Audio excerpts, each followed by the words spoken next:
Hello and welcome to Inside View. This is Chetna Belgere, and Inside View is where we discuss the story behind our stories. Here, our reporters will share what went behind reporting a particular story and their observations and experiences reporting for this.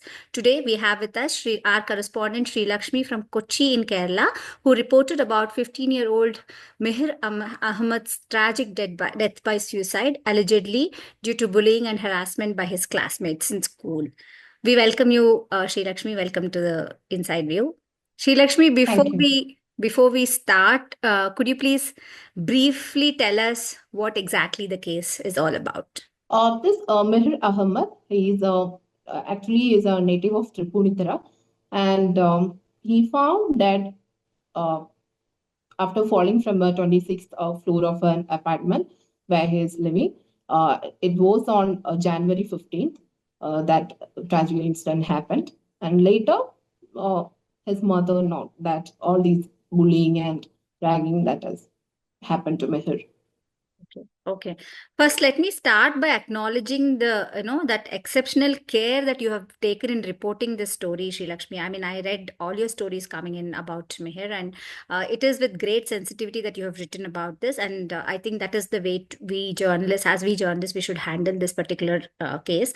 And considering the sensitivity of this case, did you actually sense any hesitation or fear from the boy's family or anybody for that matter? Like, how did you actually approach this story, because it is really sensitive, right? What went in your mind when you approached this story? Actually, ma'am, it was very difficult. You can imagine, right? I'm going to ask a mother about the who lost her child recently, just few days back, and later she got some digital evidences that his kid was heavily bullied and dragged in school. So it is very difficult to speak to them. Like I always approach people after making them comfortable. Can I call you now? Can I talk to you now? And if they are okay, only I behind them. Then the first day I spoke to Rajna, Mehir's mother, and she shared the details about the digital evidences that she had. But I felt it's unfair to constantly asking her about this tragedy, and she have to narrate it multiple times. It was very difficult. So before asking anything, she shared her brother's contact number to further follow-ups. It was Sheriff, Mehir's maternal uncle. Then later our follow-ups as with Sheriff, this maternal uncle. Yeah. Right. So it was a little better talking to not immediately to the mother and then talking to another person in the family, right? Yeah, that is Yeah. something which I think we as journalists, we face this situation quite often in many such cases where you will have to talk to the immediate family immediately after the grief has struck them. So that's something which we really need to take care of. What was, did you actually, when you went reporting, when you spoke to the mother, we saw that in your stories you've written about the grit and the kind of, despite going through all these tragic things, she's actually standing by her son and she really wants to take it forward. So, what did you, as a reporter, look at when when you spoke to her, and now? From now on, her journey towards you were talking about, earlier when we were discussing, you said that she wants to start a campaign. What is actually the plan there? Actually, when she knew everything what happened to her son, we have to appreciate her because she still stand very strong and she fight with the system for justice. Actually, she started the campaign with the intention more children should have to come out. Like they are bullied or they are being dragged in by classmates or family or whoever it is. So it's a very good campaign. It needs great courage to start something like that. So in digital spaces, the chances are very huge. Like she created the Instagram account and she regularly posted the updates and many and provided a personal email ID. So many students of this same school itself contacted her to narrate their personal experiences.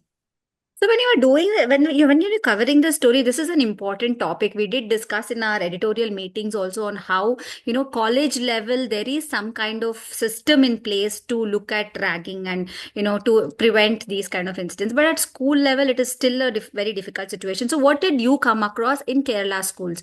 I'm sure it's not just this school, but multiple schools now. You, like you said, people have come forward to talk about it. So what did you notice? What were your observations like?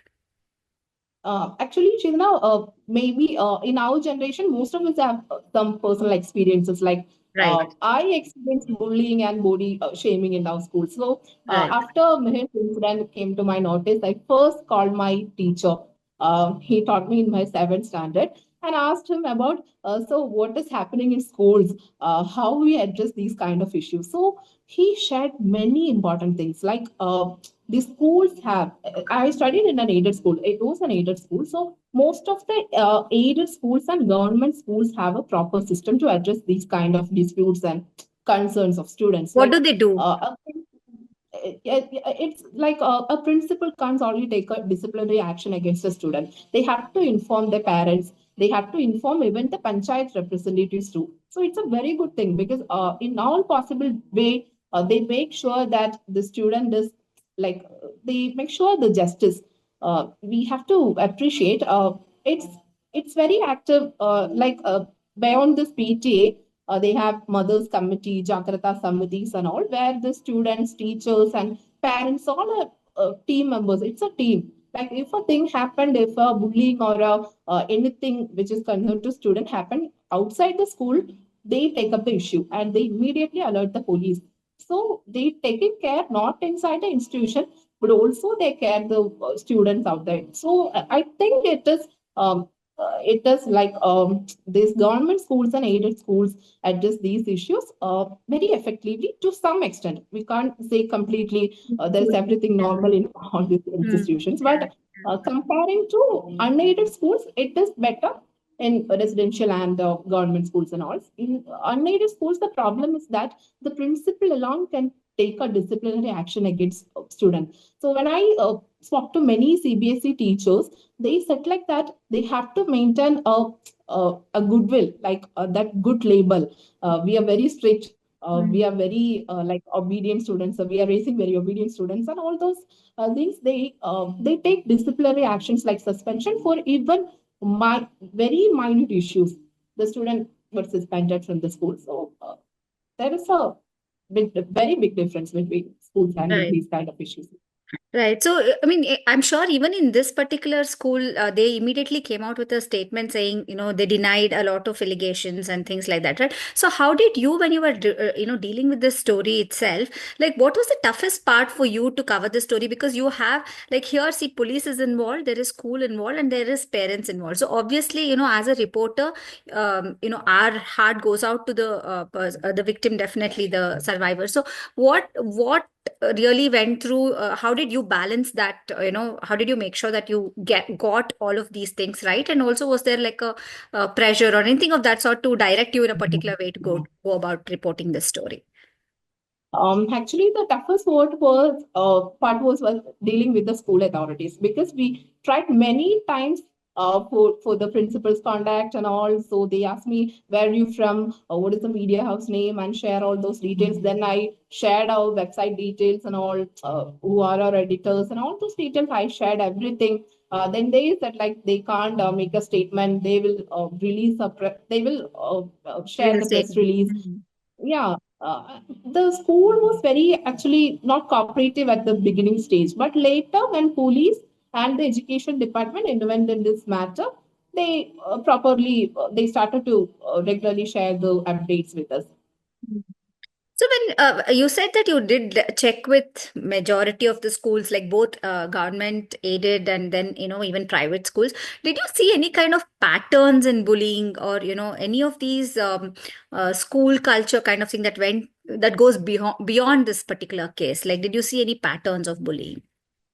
Of course, ma'am, because when I spoke to the psychologist on this, because they every day they deal with so many similar Correct. cases. Like bullying and all those things. So, Dr. Sani Verghese, she is the South Zone Kerala head of Indian Association of Psychologists. So, she shared that like the culture, like us, like adults, they are also may adapt to different kind of personality, or they may get influenced from whatever they see, whatever they are like, the environment influences them very lot. And this K dramas and all, you can see the in K dramas, the Yeah, correct. bullying or making a child uh,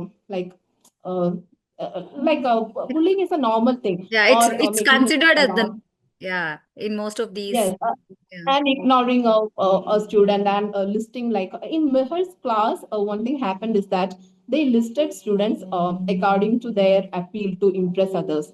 Like boy with a certain grade, he can impress very easily than the least impressed person. So these kind of lists are making in students in schools, in classrooms. So you can imagine how these kind of the last one, how they Right. feel. Oh, Right. I'm impressive, all those things. So these are from the foreign dramas and the foreign culture. Hmm. You know, that's they are adapting the culture blindly in Yeah, schools I think mainly. social media influence is quite a lot, be it television, be it your, Instagram, the reels which come, and I'm sure these things also play a lot of things on the minds of the young. So, did you find that, are they even trying to address these things in school in any particular way, like forming committees to check? Because see, children will be children, right? I mean, we can't really, of course, it's very difficult to kind of say what they will do and what they may not do. So, are there any kind of because even in Bangalore, there have been many, many cases. Normally, what happens is they kind of go hush hush. Like, parents are worried that children may get into trouble if they go to the police, and then their life is at stake and their career is at stake. And of course, schools will not want to tarnish their image. So, many times, such even it could be dismissed as a very small incident. There have been cases in Bangalore where FIRs have been registered, but they have not probably seen the end of whatever it is. So, did you notice any this particular incident? Do you think that it will go a long way, or is it just going to be the headlines and then it will just disappear? How do you see the way the investigation is going? The investigation is going very hopefully. We still hope like the action may come soon. A recent incident like a LKG student asked for a menu change in Anganwadi, like Yes, he yes, wants chicken biryani and right, chicken fry instead of right, upma. Our health minister responded within hours. Like right. That's she said that brilliant. we will revise the Anganwadi menu. So things are going like this in the state. In the Not in past. every case, I repeat, not in every case, but in most of the cases, the system acts very effectively in Kerala. That is something which I also agree with. I mean, I'm sure. I hope that this case also sees that kind of opening to a lot of to prevent bullying in schools and ensure that there is some strict action against such cases. I have two more questions for you, Srilakshmi. One is, how do you personally process stories like these? It's like normally for us as reporters, I'm a health reporter, but I have been a crime reporter earlier. So, over the years, you kind of get a little insensitive to these things and then look at it as only your job to do. But then it does Mhm. play a role for me at least. So, how did you process this particular case?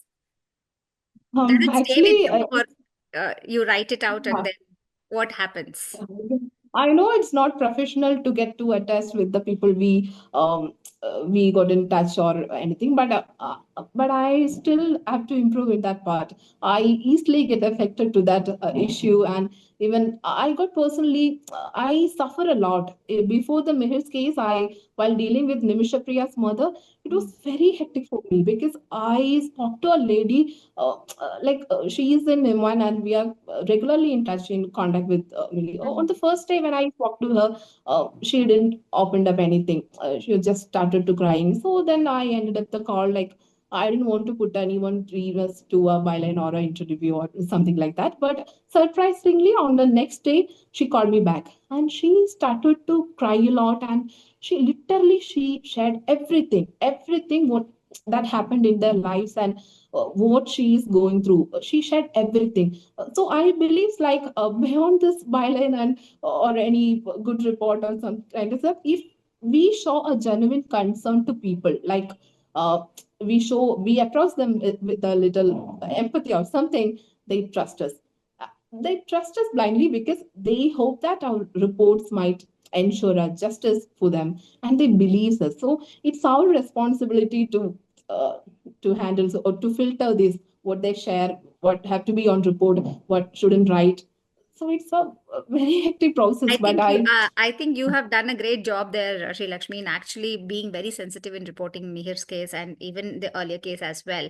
At South First, that is what we always aim at, to ensure that there is correct reporting, but a sensitive reporting as well. So, my last question to you is, if you could go back and ask one more question to someone in this case, what would it be? Definitely it will be why to the school authorities, because there should be a student counselor in every school, and every school claims like that we have student counselors in schools. What is the role of student counselors? If a student is being suspended or whatever it is, or anything, dispute happens or whatever it is, what is the role of a student counselor? They should act properly. The psychologists also shared the same thing. What is their role? What is their responsibility? Because after all, children are children. We Right. can't blame them for, even the accused are also their children. So the like in colleges, we can't form an anti-ragging cells, and we can't take any legal big actions against them. But just the modest and the easy thing is that provide them proper counseling. So in students level, in the children's level, the counseling plays a crucial role. That's why I got very important from this. I learned very important from this case. Right. I think at the policy level, they should probably start looking at getting student counselors to do having a first of all having a student counselor in the schools, and then ensuring that they do their role properly and allow students to come and talk about it. Probably have some more discussions around the problems with bullying and what exactly is bullying. Many a times, my own children have come and told me my school had a lot of sessions on bullying, and then they forgot to tell us what is actually bullying. So many people probably do not even know what is bullying. So I think it's very important. And thank you, Sri Lakshmi. I think it was wonderful speaking to you on how you reported this story and what went behind reporting this particular story. And congratulations, you've done a great job and continue doing that. Thank you.